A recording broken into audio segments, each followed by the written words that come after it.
All right, let's get right into Darlington because I actually think I love this race, and I love this race for the predictor, and here's why. There is no bull. There is nothing, man. Line up, bring your best car toe-to-toe, and be fast. Every time the caution comes out, assuming we don't have a million of them, you're going to have to come and take tires. There's not a lot of strategy other than you may not take tires every yellow if we get a bunch because there is a tire limit.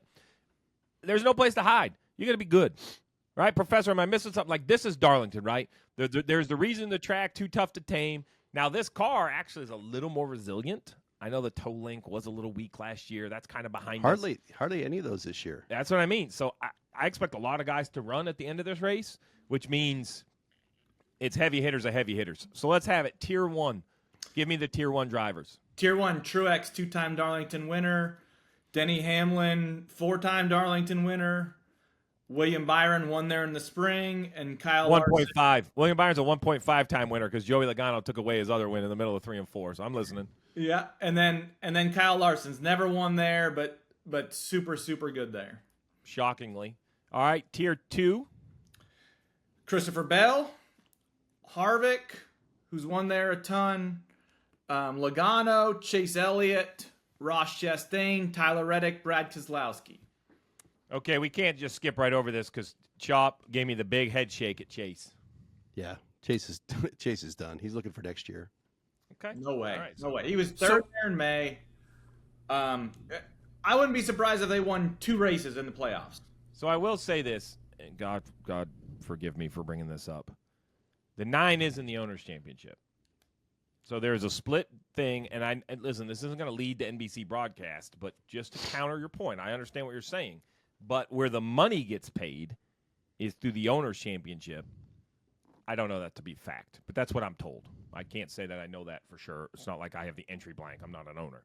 But the 23 is not in the Owners' Championship. 2311 only has one car that they can win an Owners' Championship with, and that's Tyler Reddick. Hendrick Motorsports could win the Owners' Championship with the 9, the 24, or the 5.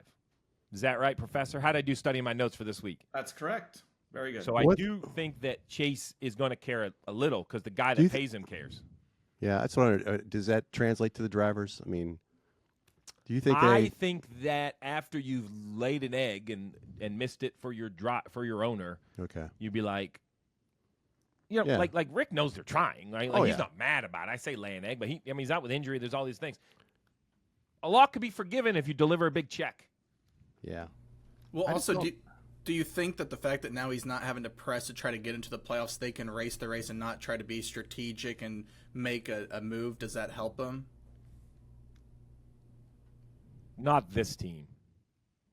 I think this team is just going to keep trying to win a race. I mean, I don't mean to be silly, but you've missed the playoffs. You just got to win a race. Like, you got to win a race. You need to win a race.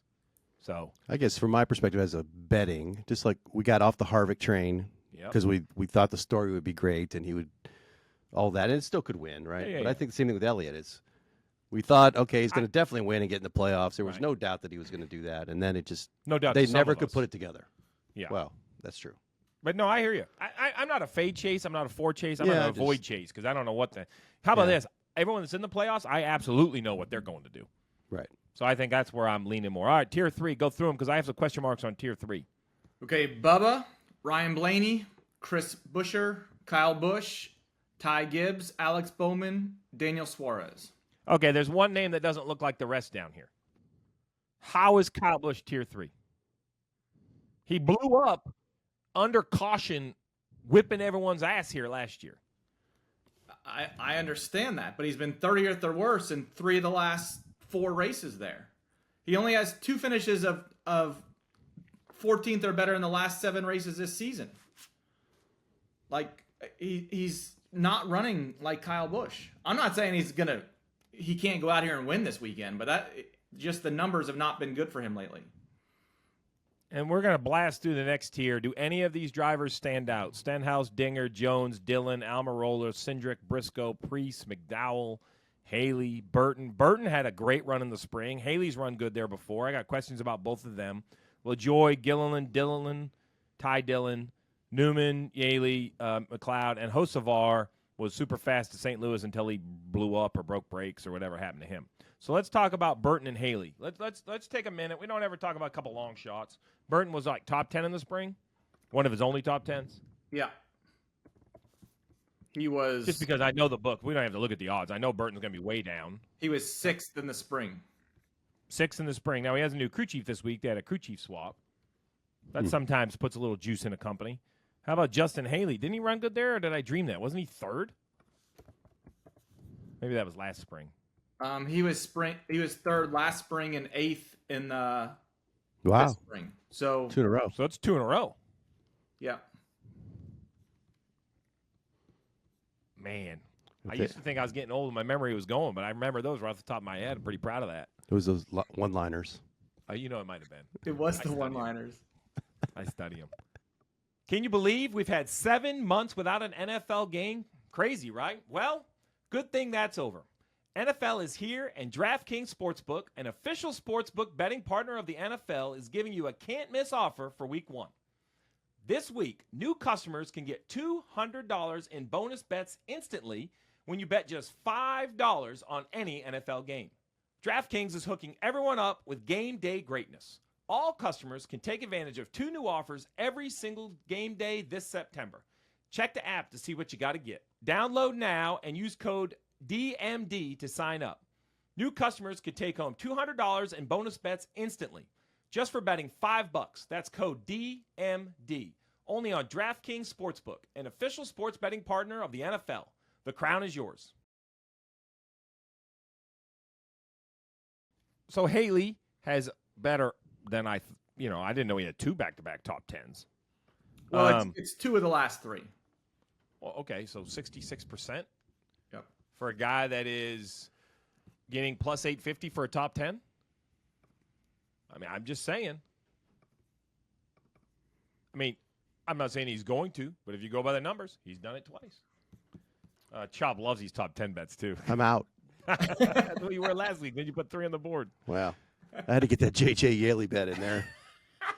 Thanks for that. I bet J.J. Yaley. Really? That was solely on you. Hey, it was, but what happened on Tuesday? Oh, you took me right to the window. Oh, right to the window. We had a little golf situation, a little golf tourney, and a Big Mouth who has a podcast on the Dirty Mo Network, and it's not Dale Jr., and it's not Door Bumper Clear. I'll let you figure out who's left. Said there's no way that I could shoot. I wasn't on the Zoom. He went on a rant. He was 5 minutes how bad you are, and there's no way you could shoot 85. 85. Couldn't shoot 85. Not only in the GGT. He says you play good otherwise, right. but you can't handle the heat when it comes to the GGT. Right. That's what he says. So then he makes a wager, whittles it down to 83.5 to Chopper. Yeah, I said, okay, bet. And then he kind of backed. Someone said, oh, well, he's been playing better. Next, he backed it down a little bit. I said, bet. Yeah. What did I shoot? 76. Boom!